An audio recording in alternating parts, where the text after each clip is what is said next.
प्रेरक कथा। माँ की ममता। मैं रूम में अपने किसी काम में व्यस्त था, तभी किचन से अपनी माँ और बीवी की आवाज़ सुना। मेरी बीवी माँ को खड़ी खोटी सुना रही थी। शायद माँ ने दूध फ्रिज से बाहर रख दिया था, जिससे दूध फट गई थी। माँ बस यही कह रही थी कि उसने गलती से दूध बाहर छोड़ दिया, और मेरी बीवी उन्हें डांटे लगा रही थी क्योंकि उसे मेरे लिए चाय बनाना था, पर दूध फटी देख वो बौखला गई थी। मैं ये सब सुन रहा था, पर काम में व्यस्तता के कारण अपने काम में लग गया। ये कोई नई बात नहीं थी, सुलेखा की आदत सी हो गई थी माँ को खड़ी खोटी सुनाना।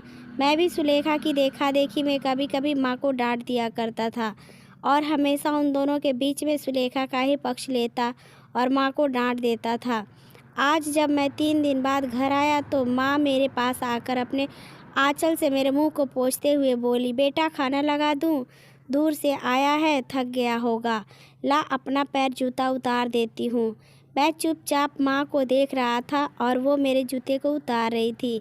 मैंने माँ से पूछा, सुलेखा कहाँ है? तो उसने कहा, वो तो अभी अभी बाहर गई है, मुझे बताई कि तुम कुछ देर में आने वाले हो, और कहकर चली गई। सुलेखा अपने माँ को देखने गई थी, उसने मुझे पहले ही बताया था उसके माँ की तबीयत खराब है, पर मुझे समझ नहीं आ रहा था कि वो मेरे साथ भी तो जा सकती थी। मैं 3 दिन के बाद आया हूँ, पर वो मुझसे मिलने को भी नहीं रुकी। यही सब मेरे दिमाग में चल रहा था। तब तक माँ ने खाना लगा दिया था। माँ ने मुझे आवाज़ दिया, बेटा मुँह हाथ धो लो, खाना लगा दिया है। मैं खाना खा के बिस्तर पर लेट गया, पर नींद नहीं आ रही थी।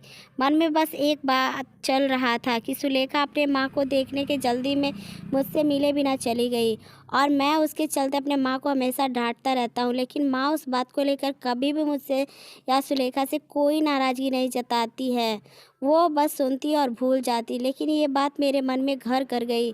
सारी रात मैं बस माँ के बारे में सोचता रहा। आखिर क्यों वो अपनी बेइज्जती बर्दाश्त करती है?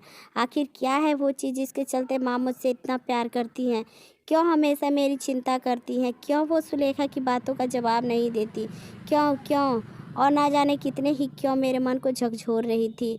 मैं सुबह माँ को सबसे पहले यही पूछा, आखिर कौन सी बात है जिसके चलते तुम इतना सब सहती हो और उफ तक नहीं करती? मैं माँ की बातों को सुनकर दंग रह गया। आज मुझे पता चल गया उसक्यों का क्या कारण है।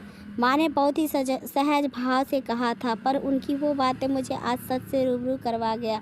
उन्होंने कहा, बेटा अब मेरा ज़िंदगी तो कट गया, बस तुम्हारी चिंता हमेशा सताती रहती है। मैं तो 2-4 दिन की मेहमान हूँ, पर मेरे चलते तुम दोनों में अनबन ना हो, यही भगवान से दुआ करती हूँ।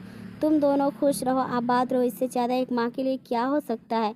ये कहकर वो किचन में चली गई और जाते जाते कह गई, तू इतना सोच मत, सर दर्द करेगा।